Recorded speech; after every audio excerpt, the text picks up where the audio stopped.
यहाँ मगध तक्षशिला के राजा का गुरु का नाम चाणक्य। ये कहाँ आए थे? मगध में। समझाने किसको? धनानंद को समझाने आए थे। और धनानंद को समझा रहे थे कि अगर ये सिकंदर यहाँ घुस जाता है तो यहाँ से आर्थिक विदोहन करेगा, आने वाली पीढ़ियों तक को बर्बाद कर देगा, आप इसको संभालिए नहीं तो बहुत दिक्कत हो जाएगा। अब इस बीच धनानंद नशे में था और ऑर्केस्ट्रा देख रहा था। कहता गिरे कहाँ का आया है ब्राह्मण। धनानंद इनको चाणक्य को उनका चोटी पकड़ के फेंकवा दिया बाहर। सोचो चोटियां नोच के फेंकवा दिया और नोचा तब खुल गया। बांधते थे लोग ना चोटी, वो सब खुल गया वहां पे।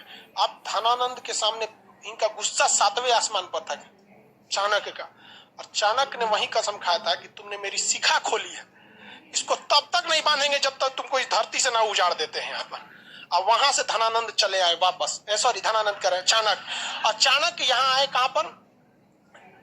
अपने तक्षशिला में। और अपने सबसे प्रिय शिष्य जिनका नाम था चंद्रगुप्त, सबसे प्रिय शिष्य का नाम था चंद्रगुप्त को कहा कि देखो ये चोट्टा अपने मदिरा पान में लगा हुआ है, इसकी बर्बादी करना तो फिक्स है, छोड़ेंगे नहीं इस साले को। हमारा बाल नोच दिया,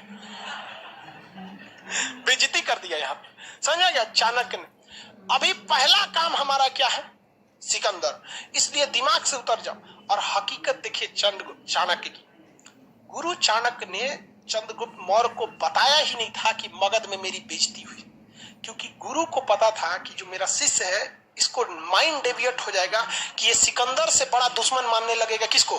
चंद्रगुप्त मौर्य, इसको धनानंद। इसलिए चंद्रगुप्त मौर्य को बताया नहीं, कहा कि यहां से ये लोग नहीं लड़ पाएंगे, ये कमजोर है और तुम किससे लड़ो? सिकंदर से लड़ो। तो कहा कि महाराज हम ना राजा है ना कुछ है, हम चाचा वो अकेले 3-3 गो राजा, हम लड़ेंगे कहां से? तो वहां काम आया अंधविश्वास। अंधविश्वास इतना भयानक चीज होता है कि किसी को डरा के रख देता है। गुरु चाणक्य और चंद्रगुप्त ये सिकंदर की सेना में ये बात फैलाने में सफल हो गए कि जो भी इस व्यास नदी को पार करेगा तो आगे भारत शुरू हो जाता है, मुख्य भूमि, और भारत देवों की भूमि है, यहाँ भगवान लोग का निवास होता है। बिना अनुमति कोई युद्ध की नीति से आता है तो भयंकर भयंकर बीमारी हो जाती है, आंख फूट जाता है, प्लेग हो जाता है, कुछ हो जाता है। तो सिकंदर का प्लेग हो जाता है, यहाँ कोनो हमारे यहाँ जादू टोना नहीं होता। तब तक भोजन में चंद्रगुप्त मौर्य सिकंदर की एगो सेना को मारा, अब मार के उसकी वर्दी वर्दी पहन के गुप्तचर बन के घुस गया, क्योंकि भाई गुरु थे चाणक्य, उनको पता था कि किस तरह से ये अजात शत्रु ने वर्षकार की मदद से घुसकर वैशाली में हर एक जानकारी निकाल लिया। उसी तरह चंद्रगुप्त मौर्य को चाणक्य ने एक गुप्तचर बना के किसकी फौज में घुसा दिया?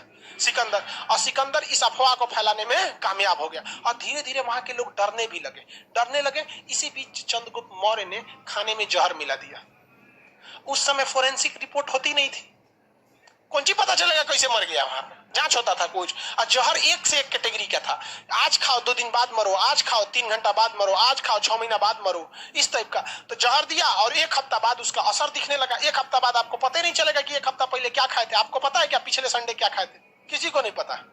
कौन ध्यान देता है यहाँ पे? और घुसा पूरा तरह से फैला दिया अफवाह को। और इस क्या कर रहा है सर? आपके क्लास देख कर आके उम्मीद जगी है कि अब हम भी पीसीएस का एग्जाम निकाल सकते हैं।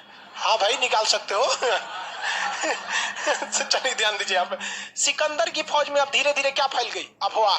और कहा गया कि चलो एक काम करो, जिसको जिसको व्यास नदी पार करना है चलो। तो व्यास नदी में घूम फिर के आया सब। जानते हैं किसको ले आया था सब घुमाने के लिए? जो उनके खानवा में जहर दिया था। टहल के आया सब व्यास नदी में, 1 हफ्ता बाद मर गया। चाणक्य का देखो देखो देखो यही होता है यहाँ पे, जाओगे लोग तो क्या हो जाएगा? मर जाओगे। तो अफवाह भी बहुत फैली गई। अब जब एक आदमी अफवाह से मरता है ना तो बहुत भयानक हो जाता है। आप देखे होंगे भारत में चोटी कटुआ का, पता नहीं कोनो का चोटी कटाया था कि नहीं, लेकिन अफवाह बहुत भयानक हो गया था लड़ी पर। अब यहाँ पे तो धनानंद ने किसको भगा दिया था?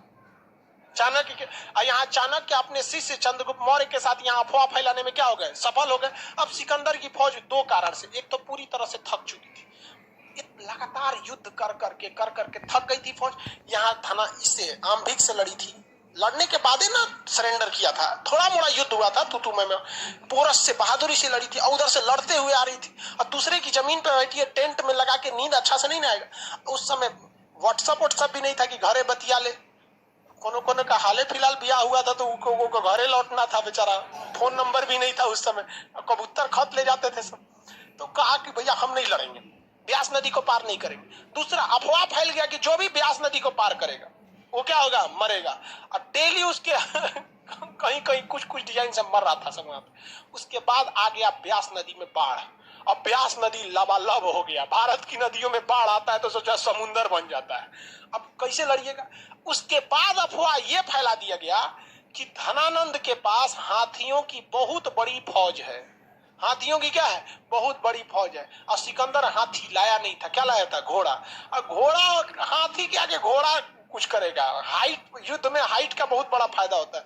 किसी भी तरह से करके इसकी सेना में एक मनोवैज्ञानिक दबाव बना दिया गया और सिकंदर की फौज डर कर लौट गई वहां पे। सिकंदर ने बहुत कोशिश किया क्या करने के लिए, अपनी फौज को प्रेरित करने के लिए कि किधर चलो, भारत की ओर आक्रमण करो। सिकंदर की फौज मानी ही नहीं, कही कि भाड़ में जाओ। सोचा राजा तुमको जाना है जाओ, हम नहीं जाएंगे, या ब्यास नदी पार करेंगे, उधर भगवान सबकी जमीन है, देख रहे हैं किसी का आंख फूट गया, कोई मर गया, कोई कुछ हो गया, हम नहीं जाने वाले, कहीं और हमको हमला के लिए भेजे।